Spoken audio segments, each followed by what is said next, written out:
मराठवाडा दौऱ्यावर असलेल्या उद्धव ठाकरेंनी उपमुख्यमंत्री अजित पवारांवर तोफ टाकली।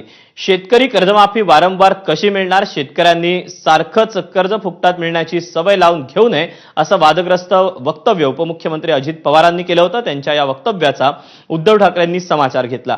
शेतकऱ्यांशी संवाद साधत असताना त्यांनी अजित पवारांनाही टोला लगावला।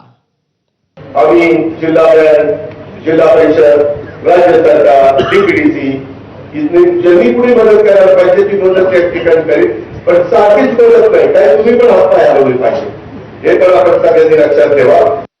अजित पवार तर बेधडक सांगतायत की आम्हाला जिंकायचं होतं म्हणून आम्ही कर्जमाफी बोललो, पण आम्हाला पण अडचणी आहेत आणि तुम्ही जर हातपाय हलवा ना, कोणाला सांगताय तुम्ही? अन्नदात्याला सांगताय। जो हातपाय हलवून सुद्धा आता आपत्ती अशी आली की तो हलवणारा हात त्याला कपाळावर मारून घ्यावा लागतोय, त्याला तुम्ही सांगताय हातपाय हलव, मग तुम्ही काय हलवताय?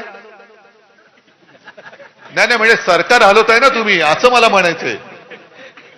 तुम्ही असं मी वेडवाकडे काय बोलत नाही, मी फक्त असंच म्हटलं अजित पवारांना की तुम्ही सरकार हलवताय ना, एवढंच माझं म्हणणं होतं।